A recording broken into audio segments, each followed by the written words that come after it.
آج کل ہر آدمی مسائل، مصیبتوں اور مشکلات کا شکار ہے۔ مختلف قسم کی پریشانیاں، ٹینشنیں، مسائل کے اندر ہر آدمی گھرا ہوا ہے۔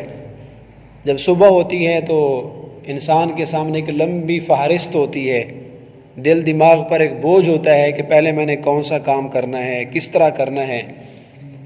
کبھی تو برادری کے مسائل، خاندانی مسائل، کسی کو نوکری کی پریشانی، کوئی نوکری کی تلاش کی وجہ سے پریشان ہے، کسی کو نوکری ملی ہوئی ہے تو اپنی جاب میں اپنے سے اوپر والے افسران سے اس کو خوف ہے، اور کبھی اس کو اپنے ساتھ بیٹھنے والے دوست سے اس کو خطرہ ہوتا ہے، اور اسی طرح کسی آدمی کی اپنی بیوی کے ساتھ نہیں بنتی تو بیوی کے ساتھ ناچاکی کی وجہ سے وہ پریشان ہے، اور کسی آدمی کی اولاد نافرمان ہے تو شدید خطرات میں ہے، اولاد ہر وقت اس کو تنگ کرتی ہے۔ تو یہ بہت ساری ایک لمبی فہرست ہیں، ان گنت۔ کسی کو روزی کی پریشانی ہے، اس کے لیے کوئی روزگار نہیں مل رہا، کاروبار کی وجہ سے پریشان ہے، کوئی غربت کا شکار ہے اور اس کے لیے کھانے پینے کی اشیاء بھی نہیں ہے۔ تو یہ جتنے بھی مسائل ہیں، انسان اٹھتا ہے صبح تو سوچتا ہے کہ میں نے ان کو کیسے حل کرنا ہے۔ تو کوئی آدمی تو اپنے مسائل کو حل کرنے کے لیے ایسا حل تلاش کرتا ہے کہ کامیاب ہو جاتا ہے۔ بسا اوقات آدمی اپنے مسئلے کو حل کرنے کے لیے کچھ صورت اختیار کرتا ہے، کچھ سوچتا ہے، لیکن اس کی وجہ سے وہ مزید مسائل میں گر جاتا ہے، اس کی وجہ سے مسائل سے نکل نہیں سکتا، مزید پھنس جاتا ہے۔ تو ایسا آدمی جو مسائل میں گرا ہوا ہو، شدید پریشانیوں کا شکار ہو، اللہ پاک اس کو تسلی دیتے ہیں۔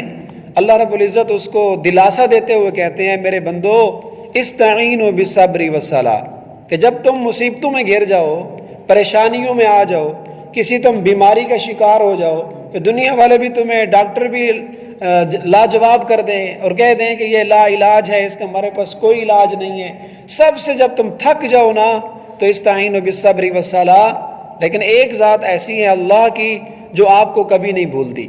تو ان مسائل میں، پریشانیوں میں آپ دو چیزوں سے مدد لو، صبر کے ساتھ اور صلاۃ کے ساتھ، نماز کے ساتھ۔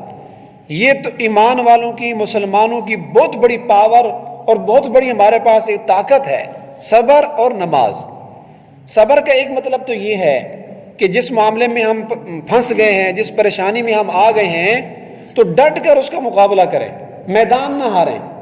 دل کبھی نہ، اکثر وہی لوگ ناکام ہوتے ہیں جو میدان چھوڑ کر بھاگ جاتے ہیں۔ تو اول تو یہ ہے کہ اس کے ساتھ ڈٹے رہو، پریشان نہ ہو، واہ ویلا نہ مچاؤ، اس کے لیے اچھی سے اچھی حکمت عملی سوچو کہ مزید اس معاملے سے میں کیسے نمٹوں، صبر کے ساتھ۔ اور آج کل پتہ کیا ہوتا ہے، جو مسائل زیادہ بن رہے ہیں نا، عموماً خاندانوں میں جو مصیبتیں ہیں، پریشانیاں یا مشکلات، لڑائی جھگڑے، اس کی سب سے بڑی وجہ یہ ہے کہ ہم اس بات کا جواب یوں دیتے ہیں کہ اگر اس نے مجھے کچھ کہا تو اس کے اینٹ کا جواب میں پتھر سے دوں گا، مجھے اس نے ایک تھپڑ مارا میں دو ماروں گا، وہ ہمیں ایک گالی دے گا ہم اس کو دو دیں گے۔ تو یہ ہے سب سے بڑی وجہ مسائل بڑھنے کی۔ لڑائیاں اور جھگڑے فساد اس وجہ سے ہو رہے ہیں۔ تو مسائل اس طرح حل نہیں ہوتے بھائی، مسائل ہوں گے پتھر مارنے سے نہیں، بلکہ دل پر پتھر رکھنے سے۔ کبھی تو اپنے مسائل کا حل نہ ہم صبر کے ساتھ کر کے دیکھیں۔ امام اعظم ابو حنیفہ رحمہ اللہ جا رہے تھے تو ایک آدمی کو پتہ چلا کہ یہ جو بندہ ہے نا امام اعظم، بہت صبر والا آدمی ہے، بڑا صبر کرتا ہے۔ تو وہ امام صاحب کے ایک دن صبر کو جانچنے کے لیے، آپ کے صبر کا امتحان لینے کے لیے آپ کے پیچھے پیچھے چل پڑا۔ تو آپ نماز پڑھ کے گھر کہیں جا رہے تھے تو راستے میں آہستہ آہستہ پیچھے جا رہا ہے، تو بار بار وہ امام صاحب کو کہتا ہے، امام صاحب آپ کی والدہ زندہ ہیں؟ تو انہوں نے کہا جی میری اماں زندہ ہے۔ تو کہتے ہیں اچھا میں نے سنا ہے کہ آپ کی والدہ بیوہ ہو چکی ہے، آپ کا ابو فوت ہو گیا ہے، تو میں نے آپ کی والدہ کا رشتہ لینا ہے، میں اس کو خطبہ نکاح دینے کے لیے آیا ہوں۔ اب بوڑھی اماں اور اس کے سفید بال ہو چکے ہیں، والد صاحب وفات پا چکے ہیں، تو انہوں نے مڑ کر دیکھا، پھر خاموش ہو کے آگے چلے گئے۔ تو پھر تھوڑا سا آگے چلے گئے تو وہ آدمی پھر آگے سے آ گیا، کہتا ہے مجھے جلدی بتاؤ، میں نے آپ کی والدہ سے نکاح کرنا ہے۔ تو امام صاحب نے اس کو کوئی گالی نہیں دی، کوئی غصے نہیں ہوئے، اس کو کہا میں گھر جا رہا ہوں تو اپنی والدہ سے پوچھ لوں گا، ایک شرعی مسئلہ ہے، آپ نے خطبہ نکاح دیا ہے، میں پوچھ لوں گا، اگر وہ تیار ہے تو میں آپ کو بتا دوں گا۔ لیکن وہ آدمی مسلسل آپ کو تنگ کر رہا تھا۔ تو جب گھر کے قریب گئے تو دیکھنے والے نے بتایا کہ امام صاحب گھر میں داخل نہیں ہوئے تھے، وہ بندہ ہلاک ہو گیا۔ وہ بندہ مر گیا، اچانک اس کو موت واقع ہو گئی. تو امام صاحب کو کسی بندے نے بتایا کہ حضرت وہ آدمی تو جو آپ کو تنگ کر رہا تھا وہ مر گیا ہے. امام صاحب نے یہ لفظ فرمایا قاتلہ صبری، کہ میرے صبر نے اس کو مار دیا ہے، میرے صبر نے اس کو مار دیا ہے. یعنی وہ مجھے اتنی تکلیف دے رہا تھا، میں جان بوجھ کر صبر کر رہا تھا. صاحب انسان کو تکلیف تو ہوتی ہے، کسی کی ماں کے بارے میں پتہ کیا ہے، آپ کی اماں کا میں نے رشتہ لینا ہے، کتنی تکلیف ہوگی. تو یہ صبر، یہ سب سے بڑی گولی ہے، ایک کلاشن کوف ہے. کسی کو اگر آپ نے مارنا ہو، اس کا دل موم کرنا ہو، تو اللہ کیونکہ صبر کرنے والوں کے ساتھ ہوتے ہیں. ان اللہ مع الصابرین. تو صبر اللہ کے ساتھ ہونے کا مطلب کیا ہے کہ اگر ایک بندہ صبر کر رہا ہے، اللہ کی ذات معاملہ چھوڑ رہا ہے، تم یہ کہہ دو کہ میں نے اللہ پہ توکل کیا، یہ معاملہ میں نے اللہ پہ چھوڑ دیا، ٹھیک ہے جو آپ کرتے ہیں کرتے رہے، یہ میرا معاملہ اللہ کے سپرد ہے، پھر اللہ اسے خود نمٹے گا. تو اس بندے کو اللہ نے مارا. امام صاحب رحمہ اللہ کا صبر بڑا مشہور تھا کہ اس صبر کرنے میں بہت لوگوں تک ان کی یہ بات پہنچی ہوئی تھی کہ یہ بندہ جو ہے نا بہت صبر کرتا ہے. تو ایک اور آدمی بھی آیا، وہ بھی امام صاحب رحمہ اللہ کا صبر چیک کر رہا تھا. عین دوپہر کے وقت کو امام صاحب رحمہ اللہ کچھ آرام فرماتے تھے، ساری رات نمازیں پڑھتے اور صبح لوگوں کو مسائل بتاتے. تو ظہر کے وقت جا کر تھوڑا سا آپ آرام کرتے تھے. تو آپ کی جو آرام کا ٹائم تھا، پھر سوتے بھی آپ اوپر والی بالائی منزل میں تھے. تو سونے کے وقت میں کنڈا کھڑکا، آپ باہر آئے تو دیکھا ایک آدمی ہے. تو پوچھا بھی آپ کیسے آئے ہو؟ کہتے جی میں نے ایک مسئلہ پوچھنا ہے. اب بندہ ساری رات کا تھکا ہوا ہو، ہر آدمی کو پتہ بھی ہو کہ یہ ہمارا عالم ہے، یہ مفتی صاحب ہیں، یہ استاد صاحب ہیں، اور ہر بندے کو پتہ ہے کہ ظہر کے بعد 2 گھنٹے یا کچھ دیر آرام کرتے ہیں. تو اس دوران اگر کوئی آ جائے تو بندے کو کتنا غصہ آتا ہے کہ نیند خراب کر دی، میں تھکا ہوا تھا. تو امام صاحب اوپر والی منزل سے نیچے آئے اور پوچھا جی، فرمایا مسئلہ پوچھنا ہے. کہا چلے پوچھ لیں. تو اس نے کہا جی وہ مسئلہ تو مجھے بھول گیا. انہوں نے کہا چلو ٹھیک ہے، جب یاد ہو پھر آ جانا. تو اگلا دن جب پھر وہ آرام کا ٹائم ہوا تو اسی آرام کے ٹائم میں وہ آدمی پھر آ گیا. تو کنڈا کھٹکھٹایا، امام صاحب نیچے اترے، پوچھا جی کیسے آنا ہوا؟ تو کہتا ہے جی مسئلہ پوچھنا تھا. کہتے پوچھ لیں. کہتے وہ مسئلہ تو مجھے بھول گیا، میں نے پوچھنا تھا لیکن وہ ذہن سے اتر گیا، مجھے یاد نہیں آ رہا میں نے کیا پوچھنا ہے. تو کوئی غصے نہیں ہوئے، کوئی اس کو گالی نہیں دی. کہتے ٹھیک ہے جب یاد ہو پھر آ جانا.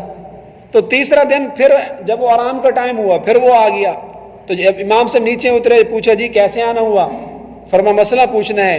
جی پوچھیں کیا مسئلہ ہے؟ اب تیسرا دن ہے، مسلسل آرام خراب کر رہا ہے، کوئی گالی نہیں دی. اور مسئلہ اب کیا پوچھ رہا ہے؟ کہتے ہیں مسئلہ میں نے یہ پوچھنا تھا کہ یہ آدمی کا جو پاخانہ ہوتا ہے یہ میٹھا ہوتا ہے یا کڑوا ہوتا ہے؟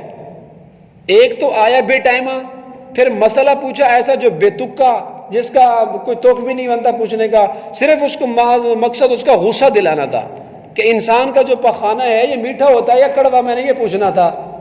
تو امام صاحب رحمہ اللہ نے فرمایا کہ اگر وہ ہو نا تازہ اگر کسی نے کیا ہوا ہو، ابھی ابھی کیا ہو، تو میرا گمان ہے، میرا خیال ہے کہ وہ میٹھا ہوتا ہے، اور اگر کافی عرصے سے پڑا ہو، خشک ہو چکا ہو، تو پھر وہ کڑوا ہوتا ہے. تو اس آدمی نے پھر غصہ دلانے کی اور پھر ان کو بھڑکانے کی کوشش کی. کہتے ہیں آپ نے چکھا ہے؟ آپ جو کہہ رہے ہیں کہ تازہ ہو تو وہ میٹھا ہوتا ہے، اگر دیر سے پڑا ہو تو کڑوا ہوتا ہے، آپ نے چکھا ہے؟ تو امام صاحب رحمہ اللہ نے پھر بھی ایک اپنی عقلی دلیل دی. فرمایا میں نے چکھا تو نہیں ہے، لیکن میں نے قیاس اس کو کیا ہے، میں نے اس کو فقہ سے سمجھا ہے، کیونکہ جو میں نے دیکھا ہے کہ جب تازہ ہوتا ہے نا اس پر مکھی بیٹھتی ہے، اور مکھی ہمیشہ میٹھی چیز پر بیٹھتی ہے، اور جب وہ خشک ہو چکا ہو تو مکھی نہیں بیٹھتی. تو اس سے میں نے قیاس کیا، اندازہ لگایا کہ یہ کڑوا ہوتا ہے. تو دیکھیں امام صاحب رحمہ اللہ نے کتنے بڑے صبر کا مظاہرہ کیا. ایک بندہ اتنی بھڑکانے کی، غصہ دلانے کی کوشش کر رہا ہے لیکن پھر بھی وہ صبر کر رہے ہیں. تو صبر کا ایک مطلب ہے کہ اگر کسی کے ساتھ تمہارا ٹاکرا ہو جائے، کسی سے لڑائی جھگڑا ہو گیا آپس میں، گھر کے اندر بھی بہت دفعہ ایسا ہو جاتا ہے، بالخصوص میاں بیوی کے درمیان، تو شیطان تو بڑی کوشش کرتا ہے لڑائی جھگڑا ڈالنے کی. تو ایسے موقع پہ ہم نے صبر کرنا ہے. ایک تو صبر کا مطلب اپنی زبان پر تھوڑی دیر تالا لگا لیں، جگہ تبدیل کر دیں، گھر چھوڑ کر کچھ دیر کے لیے باہر چلے جائیں، گھنٹے کے بعد آ جائیں تو سارے ٹھنڈے ہو جائیں گے، کسی کو طیش نہیں ہوگا. اکثر جو ہم نقصان اٹھاتے ہیں نا وہ اپنے جذبات کی وجہ سے اٹھاتے ہیں کہ وقتی طور پہ جب کسی سے کوئی معاملہ ہو گیا، لڑائی ہو گئی، تو جذباتی فیصلوں کی وجہ سے ہم سارے ندامتیں اٹھاتے ہیں. ایک آدمی میرے سامنے ہے، ہمارے بالکل قریبی رشتہ دار ہے، تو کسی کے ساتھ لڑائی ہوئی، اس نے اس کو گولی مار دی. اب وہ تو اس بندہ مر گیا لیکن بعد میں اس کو سزا ہوگی، وہ جیل میں رہا، تو 20-25 سال جیل کاٹی، پیچھے اس کی اولاد اور نسلوں کا جو حال ہوا، اس کی بچیوں کے جو مسائل بنے، اس کے لڑکوں کے جو مسائل بنے، پھر وہ چھوٹ کر آیا تو دوبارہ اس کو بھی گولی مار دی گئی. بہرحال ایک لمبی سٹوری ہے. تو ہمارا ایک ماموں ہے، وہ کہتا ہے کہ دیکھیں ہم 1 منٹ کے غصے کو برداشت نہیں کرتے، لیکن ساری زندگی کی بغیرتی برداشت کر لیتے ہیں. وہ اس بندے کی ہمیں مثال سناتے تھے، 1 منٹ کا غصہ نہیں برداشت کیا، اس کو گولی چلا دی، ساری زندگی آپ جیل میں پڑے رہتے ہیں، سزائے موت ہو جاتی ہے، پیچھے نسلیں تباہ ہو جاتی ہیں، اولاد کی تعلیم تربیت کا خاتمہ ہو جاتا ہے، بچیوں کے مسائل بن جاتے ہیں، لیکن 1 منٹ کا غصہ برداشت نہیں ہے، فوراً گولیوں سے اڑا دیتے ہیں. تو صبر سے کام لینا ہے. اینٹ کا جواب پتھر سے نہیں دینا، بلکہ دل پر پتھر رکھ کے کسی کے ساتھ معاملہ کرنا ہے. بالخصوص جو رشتہ دار ہوتے ہیں، اپنے اولاد کے ساتھ معاملہ ہے، بیوی کے ساتھ معاملہ ہے، بھائیوں کے ساتھ معاملہ ہے، تو وہاں تو حضرات علماء فرماتے ہیں انسان کو بہرا، گونگا، اندھا ہونا پڑتا ہے. بہت ساری چیزیں ہم آنکھوں سے دیکھ رہے ہوتے ہیں، لیکن بیٹا ہے، لیکن بیوی ہے، لیکن بیٹی ہے، اندھا ہونا پڑتا ہے کہ میں نے نہیں دیکھا، بس گونگا ہونا پڑتا ہے. بہت ساری چیزیں ہم نے اب دیکھی، لیکن زبان کو تالا لگانا پڑتا ہے. کیا کریں رشتہ دار جو ہے، کیا کریں بھائی جو ہے، کیا کریں بیٹا جو ہے. اور بہت ساری چیزوں میں ہم نے بہرا ہونا ہوتا ہے. ہم نے سنا ہے، دیکھا ہے کہ وہ اس طرح کہہ رہا تھا، لیکن جان بوجھ کر رشتہ داری کی وجہ سے، صلہ رحمی کے ناطے ہمیں بہرا ہونا پڑتا ہے. ضرور ہونا ہوگا، ورنہ ہم نہیں چل سکتے دنیا میں. تو رشتہ داروں کے ساتھ بہرا، گونگا، اندھا زبردستی ہونا پڑتا ہے، ورنہ انسان نہیں چل سکتا. تو سب سے پہلا کام یہ ہے کہ تم نے صبر سے کام لینا ہے. اور صبر کی بھی علماء نے 3 قسمیں لکھی ہیں.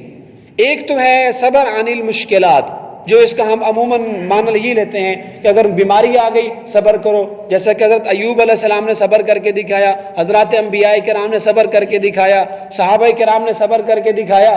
گھر سے بھی ان کو والدین نکال دیتے تھے. حضرت ذوالبجادین رضی اللہ تعالیٰ عنہ کے بارے میں آتا ہے، گھر والے اتنا مارتے تھے کہ تو اسلام کیوں لایا، اتنا تشدد کرتے تھے.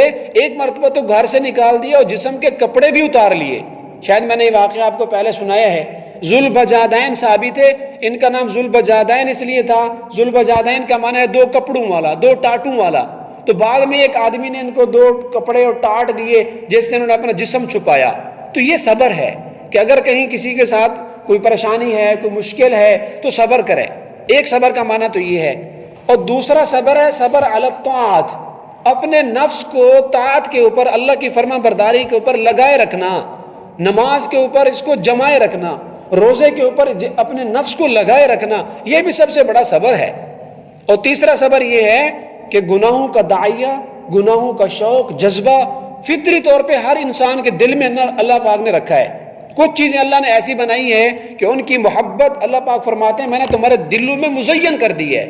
زین للناس حب الشہوات من النساء، کہ عورتوں کی محبت تمہارے دلوں میں ڈال دی گئی ہے، مال کی محبت ڈال دی گئی ہے. والقناطیر المقنطرہ، سونے، چاندی، درہم، دنانیر، ان کی محبت انسان کے دل میں کوٹ کوٹ کے بھر دی گئی ہے.